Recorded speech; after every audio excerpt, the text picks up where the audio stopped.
It is a huge week of returns in the world of professional wrestling. Andy, I was going to say that none is bigger than the quarterback, the captain, the face of the franchise, the American Nightmare, Cody Rhodes. But dare I say that Vacation Aaron is back in the chat?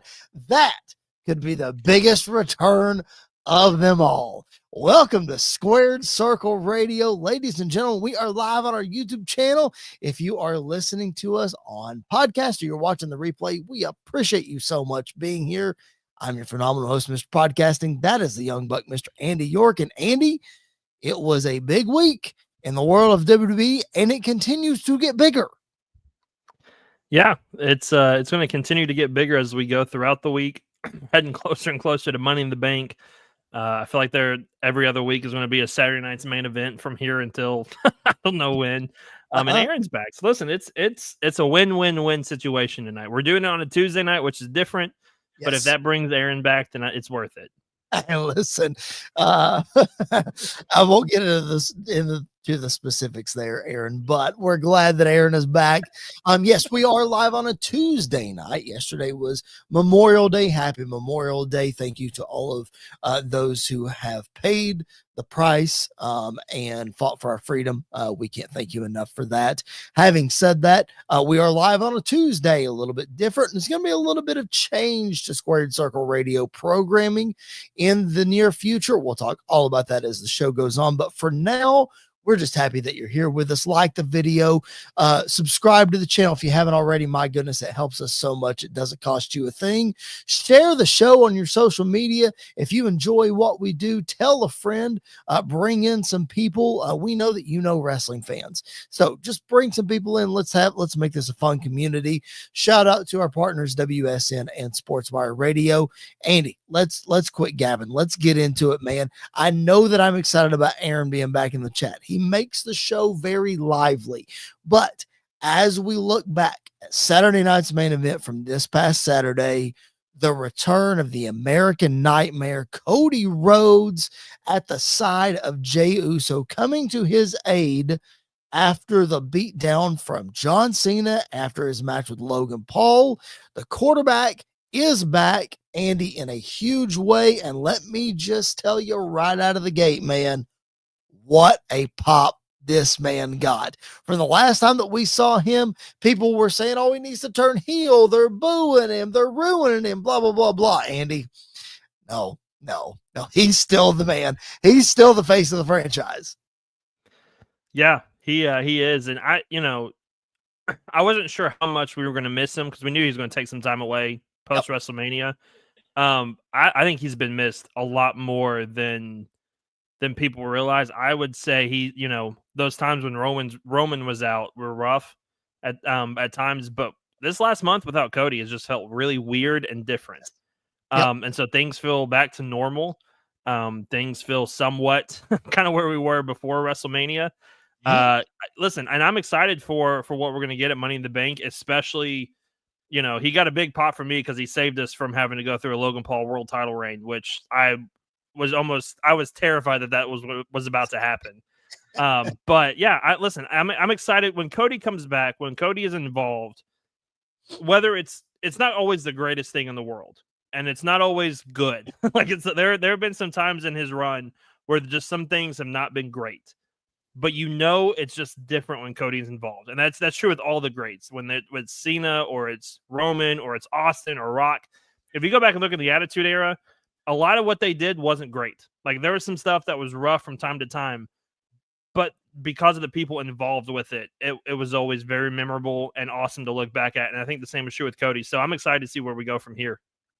City Kitty is back in the chat, liked and shared. Thank you so much. The captain is back. She says, yes, he is. Yep. And you just alluded to it, Andy. When you're the face of the franchise, when you are the MVP, sometimes you don't always get handed the best things. You have to make the best out of a bad situation. Look what Shawn Michaels had to deal with in 1996. He was the best in-ring performer during that year. He was carrying the company. His dreams came true at a time when nobody else wanted to be there. They all wanted to jump ship. But guess what?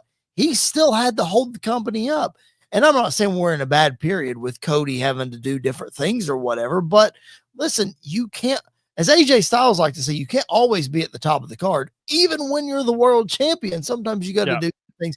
Now, there's nothing against Kevin Owens. That's nothing against AJ Styles or any of that kind of stuff.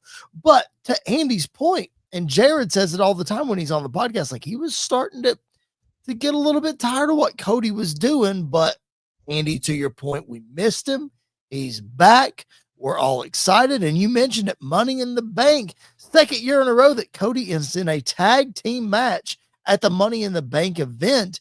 He and Jey Uso will team up against John Cena and Logan Paul in a star-studded, probably main event of the show. Maybe. I could see the men's Money in the Bank main eventing. It's one of the two. It's either the tag match or the men's Money in the Bank main eventing. I could also see this kicking the show off. Like if that's true. Starting off with Jey Uso's music hitting and him coming out to the ring, I could see that happening. And listen, going back to kind of what you mentioned, my biggest fear with Cody was with how much of a letdown the main event of WrestleMania was. Mm-hmm. We're like wondering what people's perception of Cody would be when he came back. Whether you put a lot of other people in that spot where they've had matches at WrestleMania that go on dead last. I know you love him, but you look at The Miz, like, yes, he main evented WrestleMania, but that main event was horrible. And that's kind of been something held over him for a long time.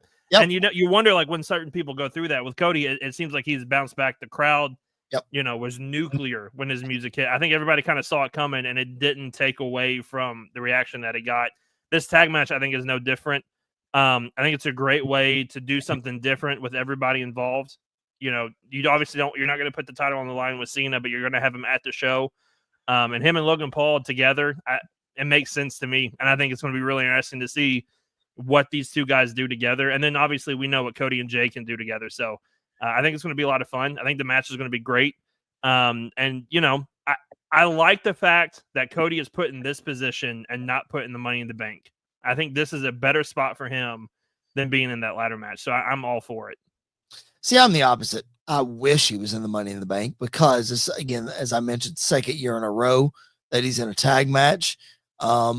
So, I mean, last year he was a world champion, of course, so he wouldn't be in the Money in the Bank. What was the tag match last year? It was the 6-man. It was him and Randy and KO against the Bloodline. Against the Bloodline? Yeah, I remember that now. So, I mean, I would like to see Cody in a Money in the Bank ladder match. Maybe we save that for a heel run down the road. We'll see. Maybe that heel run never happens. That wild speculation, who knows? We'll see. City Kitty, again, we missed Cody. Yes, we did. Again, if you're watching us live, drop those comments, drop those questions.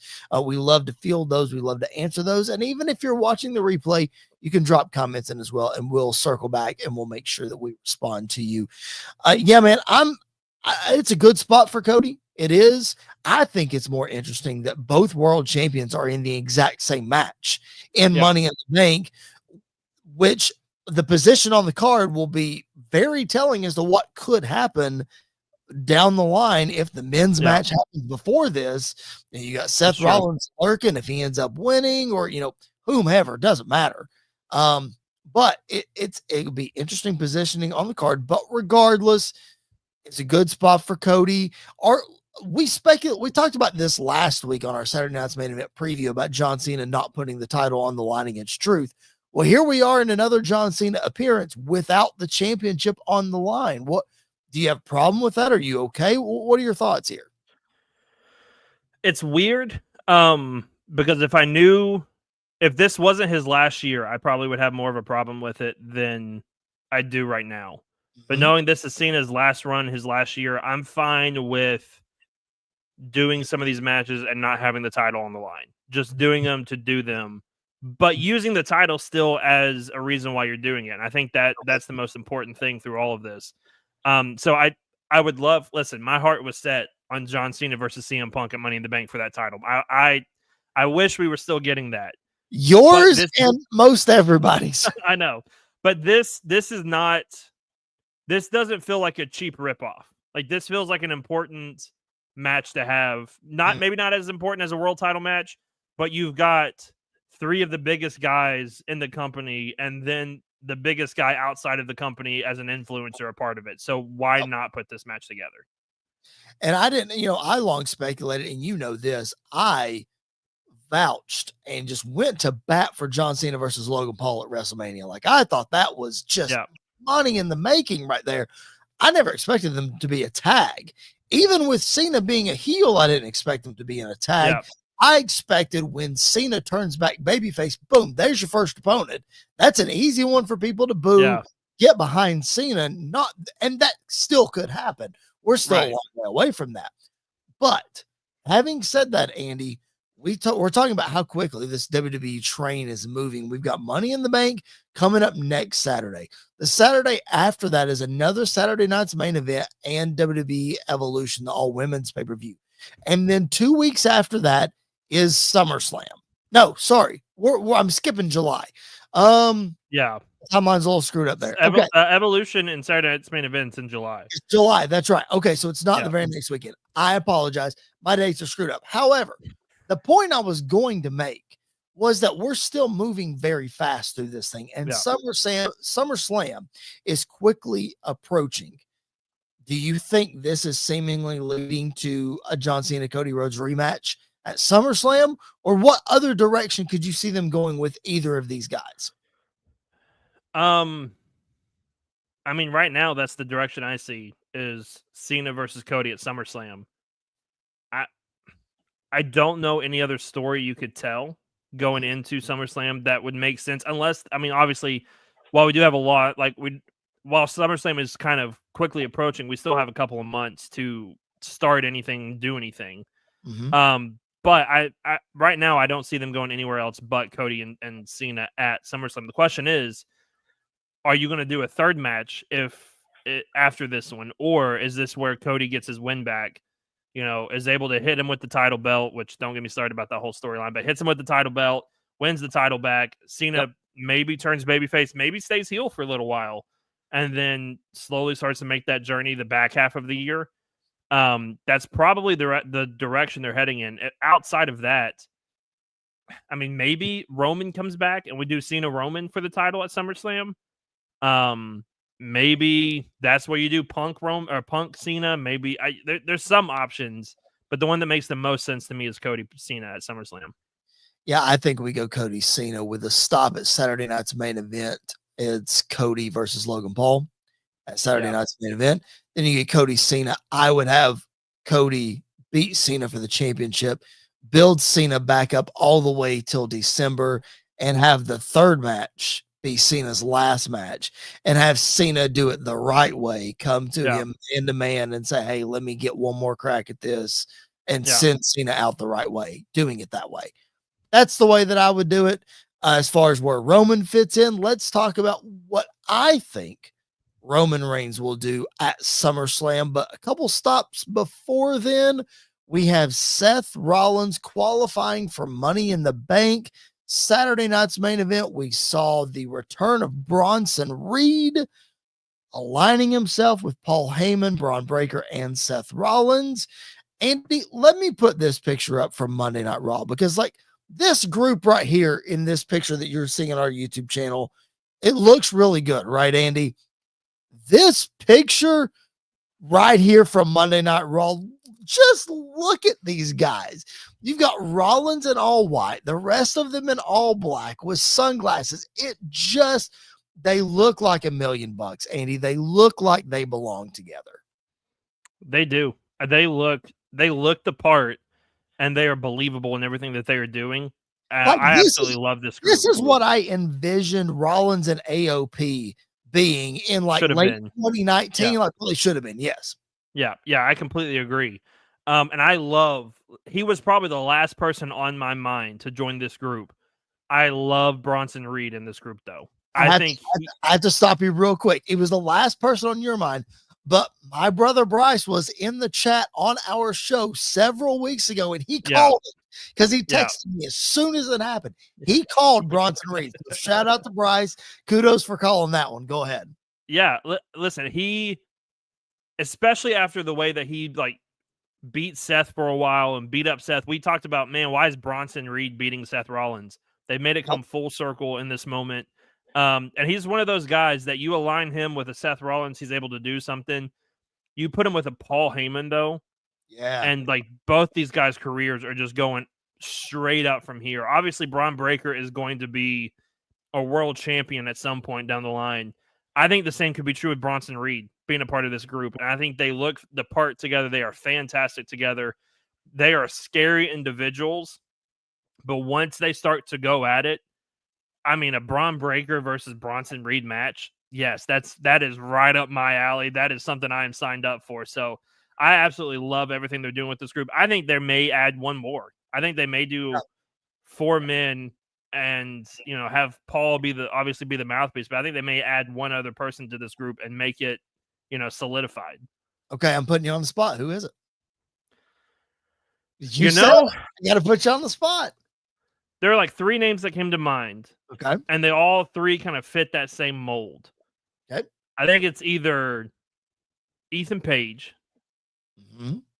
It could be Ricky Starks. Or whatever his name. Ricky Saints. Sorry. Ricky Saints. Yep. Or, and this is the one that might surprise you because of how much I've talked crap about him for the years. Austin Theory. Mm-hmm. This would be a good way to rebuild Austin Theory back up if you want, because he's got the look, he's great in the ring, but we have to get past what we got, the last couple of years. I think you add him to this group, I think he could do something special with them.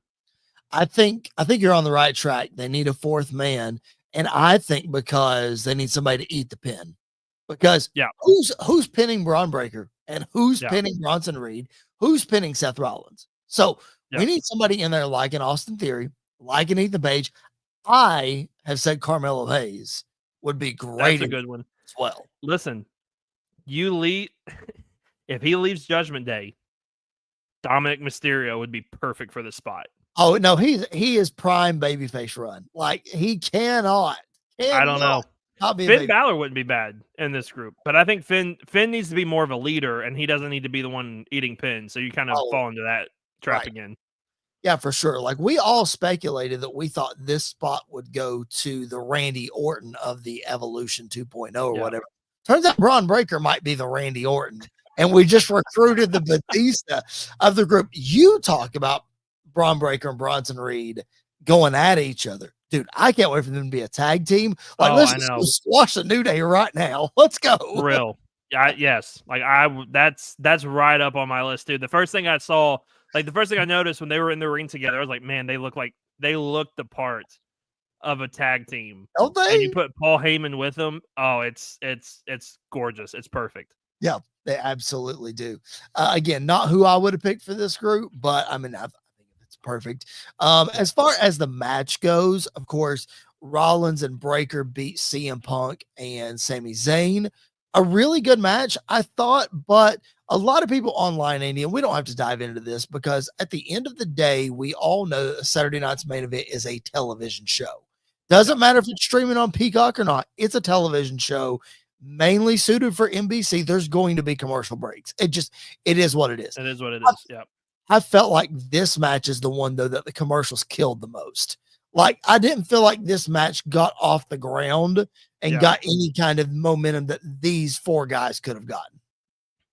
Yeah, I kind of feel the same way about the steel cage match too. Like I feel like once we got rolling with the steel cage match, we were at a commercial break, and then it felt like we had to pick back up the steam that we left off. I completely agree. I think the matches itself was fine. Like everything about it was what we wanted it to be. But yeah, the commercial break stuff, it is what it is. Like you can't get past it. I wish they would do picture in picture. I think that might help. That might have helped it some. But it is what the match did what it needed to do, and that's all you can really ask of it. Yep. I completely agree. All right. As we wrap up Saturday night's main event, again, appreciate you guys being joined in live. Drop those comments, drop those questions. We would appreciate it. Like the video. If you haven't already, it looks like a thumbs up right under the video. And then subscribe to the channel. Helps us so much. Andy, any more takeaways from Saturday night's main event? I thought, honestly, like the show, it did some really good things to progress some stories. I thought it was one of the better Saturday night main events that we've seen so far. Easily the best part of the night was listen to Jesse Ventura go off about winning by going out the door. That might have been my favorite moment of the whole night because it seemed like it might have been a little scripted, but he just ran with it. And I know a lot of people aren't fans of him on commentary. I love him. He's entertaining to listen to. He's a different voice. He's got that voice for commentary anyway. I love the way he talks. But I laughed so hard when that was happening because he was just like, wait a minute. Wait a minute. And I was like, oh, this is great. Well, the thing was that he was talking before that about escaping the cage to win. Yeah. So like to me, it was like, wait a minute. You were just okay with it a minute ago, and now I guess it was just the walking out of the door. Was it not a thing to leave out the door in like the 80s? Yeah, it was. Yeah. He was acting like it wasn't. I know. I think it was just him finding a thing to complain about, but it was a thing. Yeah, for sure. Let me tell you what my biggest takeaway was. I was very disappointed that my girl Chelsea Green did not win her championship back. Like, Andy, if it were anybody else, I would be so happy for Zelina Vega getting the spot. Like, she deserves it. She works so hard. She's really good. She's just never going to get the praise that she deserves because she's undersized, even for a female in the female division. Yeah. But Andy, if Chelsea Green's not the U.S. champion and Chelsea Green is not in one of the Money in the Bank qualifying matches to get in the match, what are we doing, man? What are we doing with her? Yeah, I don't know. I thought the same thing. I hated it that she lost. And the match itself wasn't that great to begin with. It was just fine. I'm curious. Like, I don't know what they're going to do with her now. I don't know what her character is going to be from this point on. I don't know what she's going to be involved in. Maybe she goes after Tiffy for the world title, which, I'd be fine with that, but I don't think she's going to win the world title. Right. But I think that's an interesting way for them to go. But like you said, I'm glad Zelina is finally getting her moment in the sun and able to do the things that she's able to do because she is really good in the ring and has been for a long time. And just hasn't been appreciated. So now that she's getting the opportunity to show herself and to shine, I think we're going to really start to see her start to take off even more and maybe even enter the main event level once again. Yeah, we'll have to see. Chelsea is just so good. She maximizes her minutes on television so well. Yep. She is a vital part of that women's division. And you're right. Maybe she challenges Tiffany. Who knows? But we cannot just waste the gold that is Chelsea Green on screen. All right. Saturday night's main event is in the books. Again, we got another one coming up in July.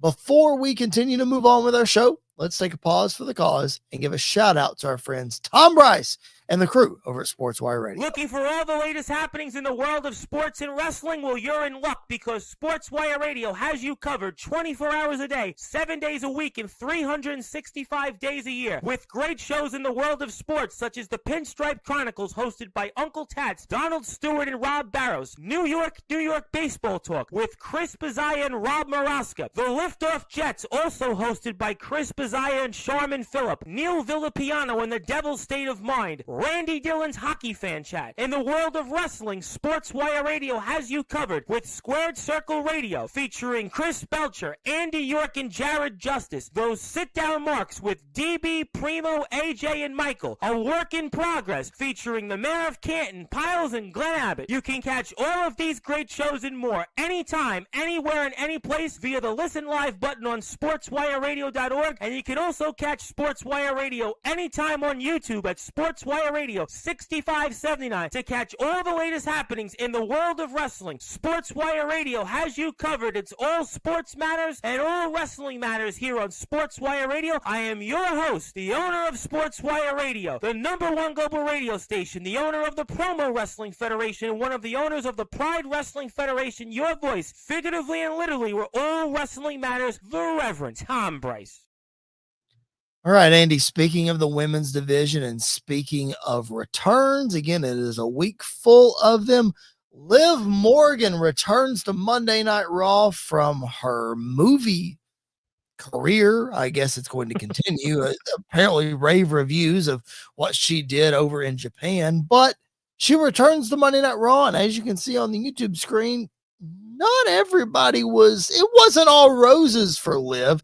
As she comes back, she gets pinned by Kairi Sane, and a little mix up there with Raquel, and now you insert Roxanne Perez. And I guess, Andy, my point in all of this is it's really interesting. It's another layer to this whole Judgment Day thing, which we're wondering, where is it going to go? When's it going to end? But we talked about Dominic Mysterio getting a huge babyface reaction. Everybody was happy to see Liv Morgan this past Monday night. She got a great reaction when she came out. Yeah, she did. The place went nuts when she showed up on screen. I loved Finn Balor the entire time. I don't know if you saw him or not. He was in between as Roxanne and Liv were yelling at each other, and he had just the biggest smile on his face. It was so funny to see everything that was happening because he's finally getting payback on Dom for everything. I think I would love if all this led to Liv Morgan going back out on her own again. Yes. As a singles competitor and going out and doing, winning the world title again, being a babyface, because she's going to get a babyface reaction every time she comes out.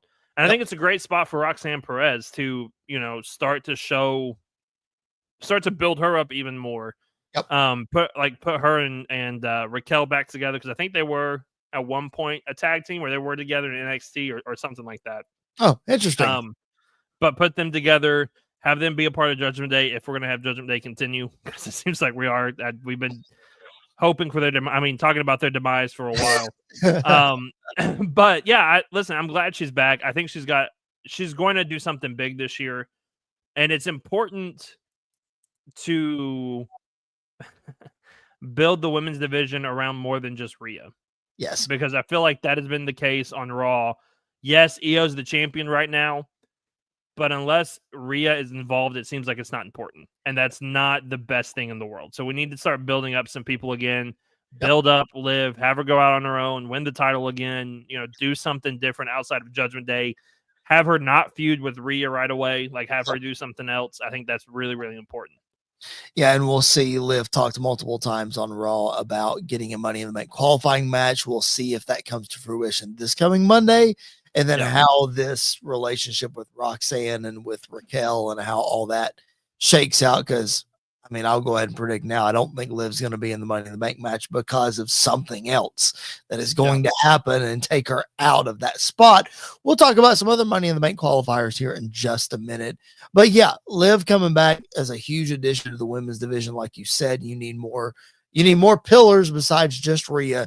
Liv can be just that, whether she is a heel or a baby face. Andy, I'm really, as we talk about where this Judgment Day thing might go, it's really interesting that she shifted the blame to Raquel. She actually called her out and said, "You're the vet. It's your fault out there." So they're the tag champs. So maybe a miscommunication. They lose the titles at some point. I don't know. Yeah, I don't think they're going to hold on to those titles for long. No. Problem is, I don't know any other tag team that could take them. You got rid of them all in the last round of releases, apparently. Yeah, maybe Natty and Maxine Dupree, which is maybe they win it.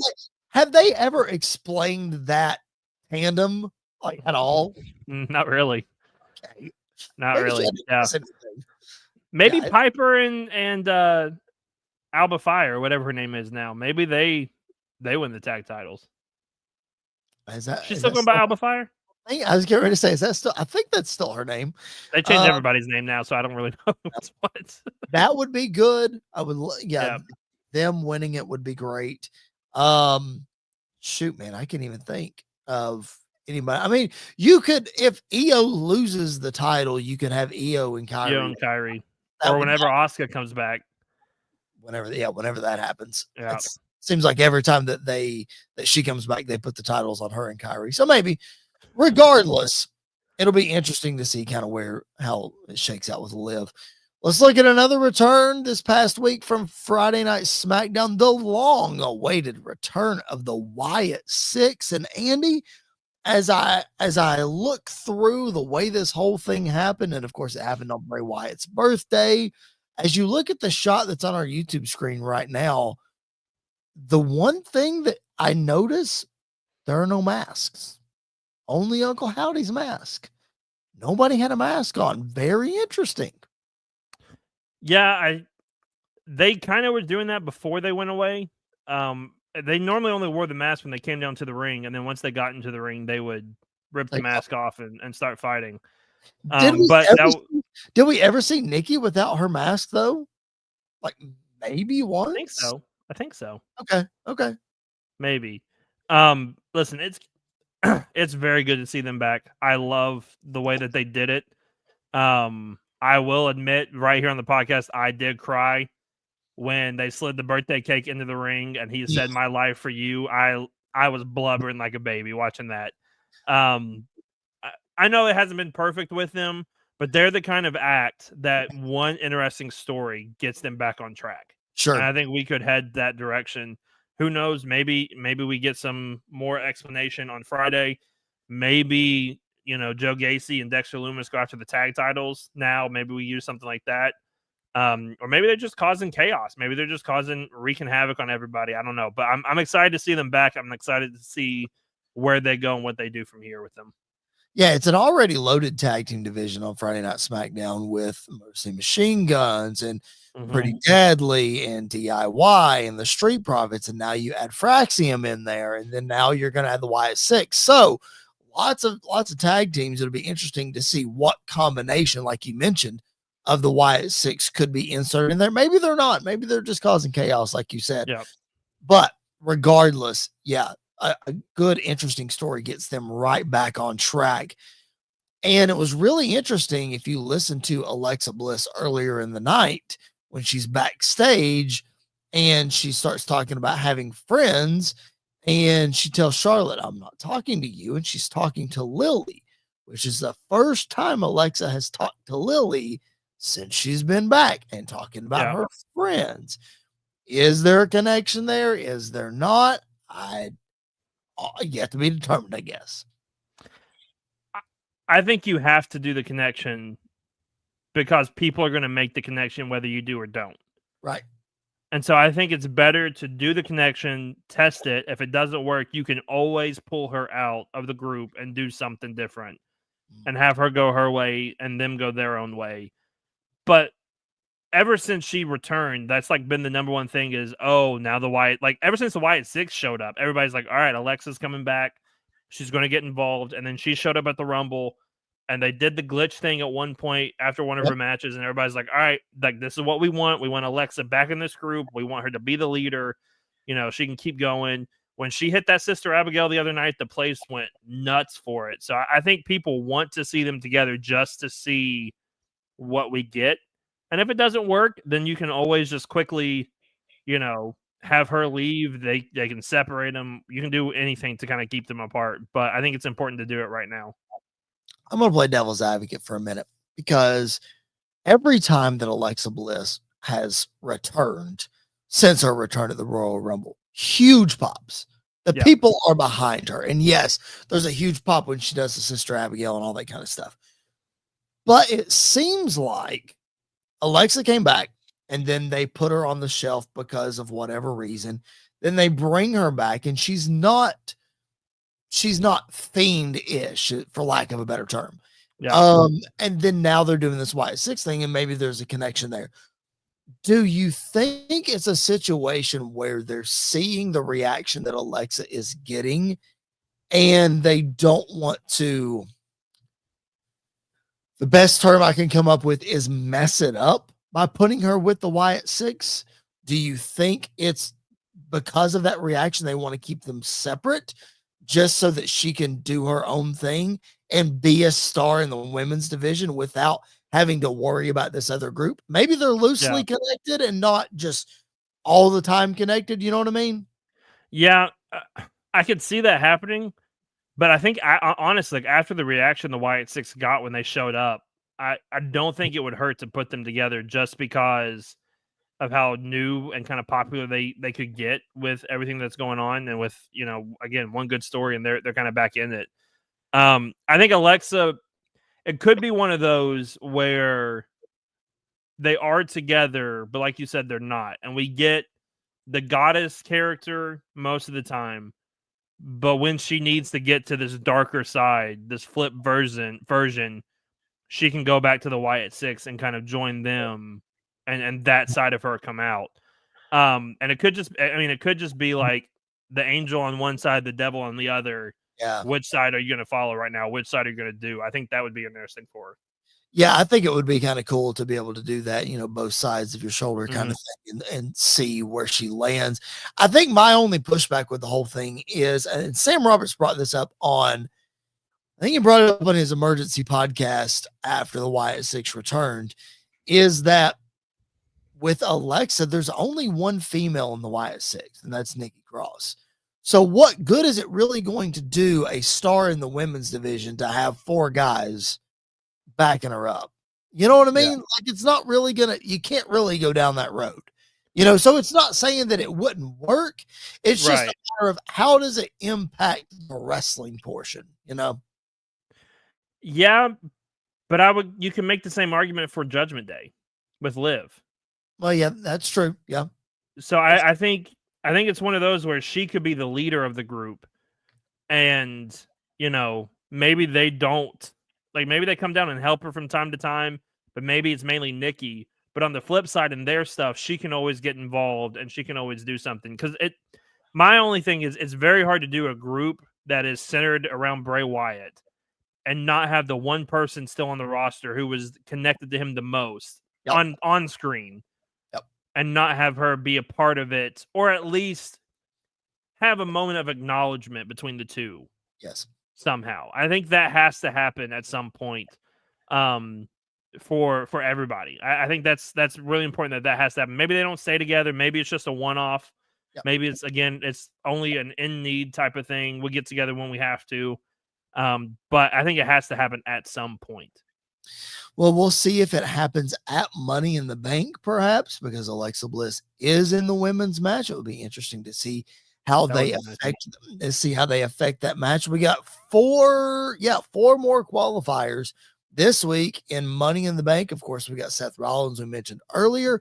Penta qualified last night on Monday Night Raw.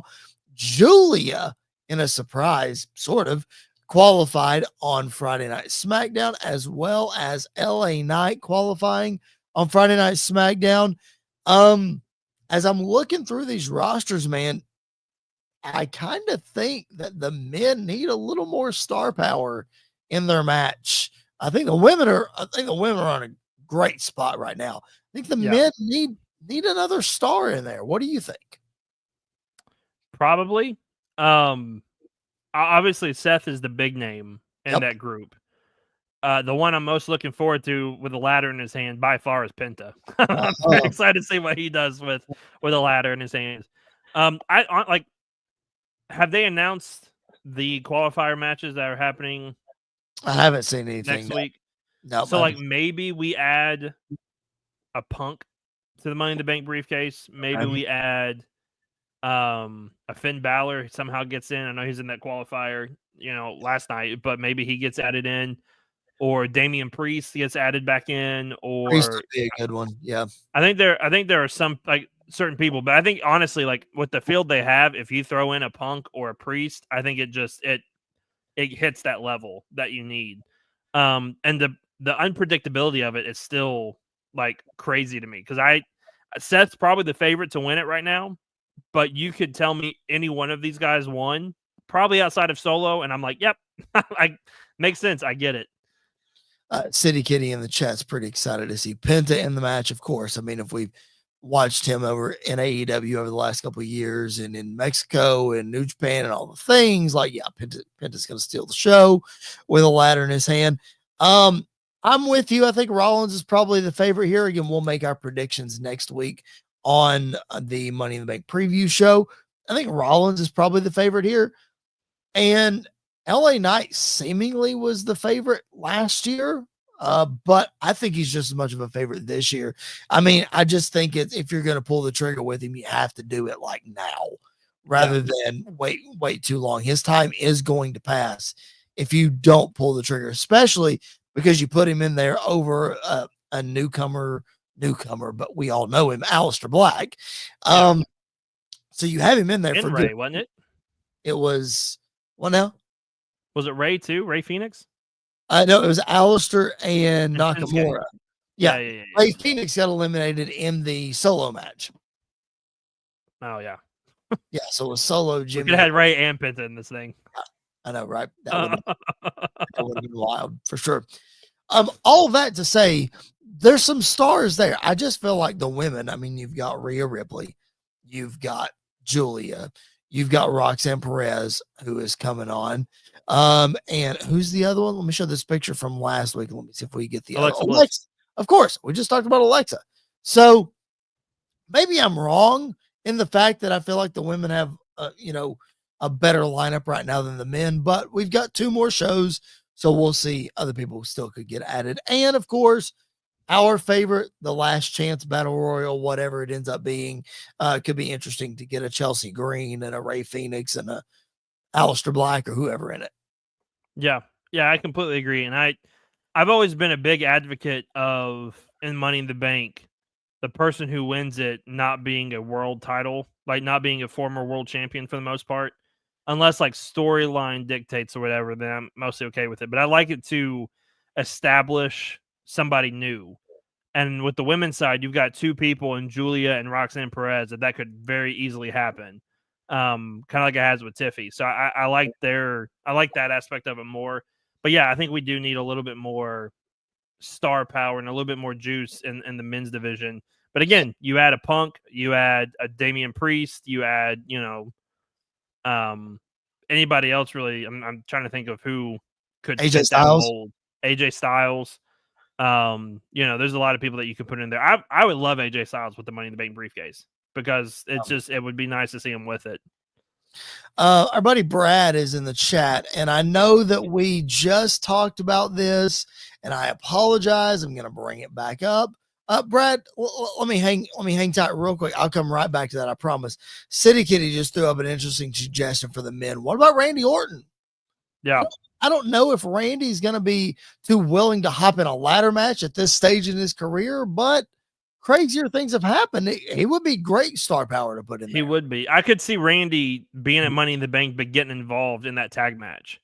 Yes. And coming out, maybe, hopefully this doesn't happen. Maybe it's Travis Scott's trying to come back out to the ring and do something, or Jake Paul, and then Randy Orton comes out and RKOs everybody and goes home. So I could see that, but I'm never going to say no to Randy Orton being in the Money in the Bank ladder match. He's not going to take any bumps, but he's going to be there and moving. Yeah, for sure. He's there to catch everybody. That's what it is. Yes. RKO's from the top of the ladder. That's all he's doing. Let me get back to Brad's comment here. Poor Chelsea Green talk. There's a reason she's not in Money in the Bank and she lost the title. She's not very good. Brad, listen. I'm not going to say that your opinion is wrong, Brad. All I'm going to say is that Andy's sitting back because he knows what's about to happen. All I'm going to say is nobody maximizes their minutes on television better than Chelsea Green. I dare you to find a more entertaining character in the women's division right now than Chelsea Green. It's just not there, Andy. Like, tell me if there is one. There's no, what makes a great professional wrestler. There's a huge entertainment portion of it. Huge. Yeah. Andy, there's a reason that you and I went to the Royal Rumble back in February, actually, in Indianapolis. And the second biggest reaction of the Rumble behind the Alexa Bliss return was who? Oh, Chelsea Green. Oh, yeah. I'm just saying, like, I know that she's not everybody's favorite, but we have to give her the credit that she deserves. Like, she is a huge star in the women's division. Yeah, she is. I maybe the only other person I could think of that maximizes their moments, maybe like a Liv Morgan. Maybe, Rhea Ripley or somebody like that, but they get more TV time than Chelsea does. So she's got a smaller time frame to do that in. But yeah, I agree. I think she's not everybody's cup of tea. That gimmick is not everybody's cup of tea, and I get it Correct. because Yep, there's a lot of wrestlers that me and Chris disagree on who one of us likes and the other one just cannot stand. But entertainment is entertainment, and you don't get those reactions if you're not entertaining. Exactly. Same is true with R-Truth. Like R-Truth is not Jared, can't stand R-Truth.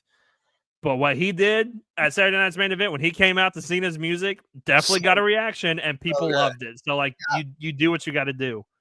It's Ron Cena. You maximize those minutes and you make people remember what you did. Like, yes, Chelsea Green might only be on the show for 2 minutes in a backstage segment with Nick Aldis, calling him Nicholas and all the other stuff, but you're going to remember that. You're going to remember that. And so it just, that's where I come from with the Chelsea Green thing. Like, yes, Rhea Ripley could probably wrestle circles around Chelsea Green, but Chelsea Green is also going to tell you she is not in this game to be the best wrestler. She is in this game to make you remember who she is. And she's done that, in my opinion. So that's where I'm at. Brad, she's not your cup of tea. That's fine. I understand. I just justice for Chelsea Green. That's all I'm saying. All right. For those of you who are in the live chat, we appreciate it so much. Drop those comments and questions. We got just a few minutes left in the show. We're going to wrap it up here. So drop it in there. We'll be happy to answer those questions and comments. One thing that we have failed to tell everybody about, Andy, is it's been up for forever, and we just failed to tell people, is our Pro Wrestling Tees store. If you want to support the show, a lot of people have actually asked us about t-shirts. I know Brad has asked Jared about t-shirts. ProWrestlingTees.com/Squared Circle Radio is where you can get yourself a Squared Circle Radio t-shirt. It helps the show. We make a little money off of it. We would appreciate that support so much. So Pro Wrestling Tees store, go check that out. We would appreciate that as well. I mentioned this last week. Jared and I did go see AC/DC last week. Yes, there was a 1-day weather delay. So that has set me back on editing the vlog. It will be up this week. We did document the whole trip, the whole shebang. I will put it up. It'll just be later this week. So that weather really threw us for a loop, but we did go see AC/DC. Andy, speaking of next week, Money in the Bank preview show, but we're going to do things a little bit different. Starting next week, we are going to produce the same amount of content, but in shorter spans. So what I mean by that is on Monday nights after Raw, we're going to do a little bit shorter of a show, but we're going to come back on Wednesday and do another show. So 2 shows technically, but it's going to be split over 2 days rather than having the full hour plus after Monday Night Raw. What we think is that's hopefully going to make more people want to be engaged with a shorter show. Let's just be honest. A lot of people don't like to sit here for an hour, especially after a 3-hour Monday Night Raw. That's understandable. So we're going to try to split it up a little bit. Hopefully, you guys will dig what we're doing. And again, it's just another way for us to keep giving you new content. And yeah, that's the thing, Andy. It's like sometimes things get in the way and you can't be on a show, or Jared can't be on a show, or I can't be on a show. Well, this gives us a way to, maybe we can't be on the Monday show, but we can be on the Wednesday show. And there's still more content that we're giving everybody still their fix of Squared Circle Radio. Yeah, exactly. You're just getting more of us, which is, what everybody needs in their life is a little bit more of Jared and Chris and me. So, this is our blessing to the world, is by adding this new content out there. So we hope you enjoy it. It's going to be a lot of fun. It's going to be easier to kind of walk through topics and subjects. And so, I'm looking forward to it. Give us the opportunity to dive in a little deeper on a couple of things that we might not feel like we have time for, because we have so much to get to in an hour-long episode or whatever. So we hope that you guys will join us on that. Again, you guys in the chat, you guys that are watching us on replay, like the video, subscribe to the channel if you haven't already, share it out on social media, tell a friend, bring them in here. We would appreciate that so very much. All right, City Kitty in the chat. Brad says, see you next time. City Kitty going to Friday Night SmackDown in Knoxville this week, her first live event. Be sure to hop back in the chat with us next week. Give us your thoughts. Let us know what you saw, what you enjoyed. It's your first live event. That'll be awesome to hear back a report from that. I'm hoping to catch a SmackDown myself in a couple of weeks. We'll see how that goes. All right. Anything else to add, Andy, before we sign off, man? No, man, just I'm looking forward to this week. One thing we didn't get to talk about, I'll mention quickly, is I love the fact that Trick Williams is now the TNA World Champion. That is wild to me that we live in a world where a WWE signed guy is the world champ of another company. He's defending that title next week on NXT, if I saw that correctly before against Mike Santana. Yes. So it's if you'd have told 2019 me or even 2021 me that all this was happening, that Cody Rhodes was in WWE and CM Punk was in WWE and Ethan Page was a main star of NXT and Ricky Saints or Stark was one and Sean Spears was back, Aleister Black is back, Rusev is back, I would have told you are nuts. Oh, and by the way, Trick Williams is the TNA World Champion that's showing up on TV. Not NXT. No, yeah, exactly. Yeah. Andy, imagine you and I were at your house the night NXT 2.0 debuted. Did you ever think that we would get like to this point we're talking about? No, I prophesied the death of NXT for that night. I hated this guy named Braun Breaker. Yeah, he was never going to amount to anything in this business. That's probably the worst take I've ever had on this show is that one. But I let my emotions speak that night because I was hot. I was not happy that night. Oh my goodness, we have come a long way. Have. Oh my goodness. Well, that is going to do it for this edition of Squared Circle Radio. We appreciate you guys being with us. Again, if this is your first time, subscribe to the channel and go check out all the other videos on our YouTube channel. We got playlists of all kinds of things. There's something for everybody, new school, old school, fantasy booking, trivia, the whole 9 yards. There is something for everybody with Squared Circle Radio. So we hope that you will check all of that out. For Jared Justice, who could not be here tonight, for Mr. Andy York, my name is Chris Belcher. Thanks for hanging out with us on another edition of Squared Circle Radio. We will catch you guys down the road.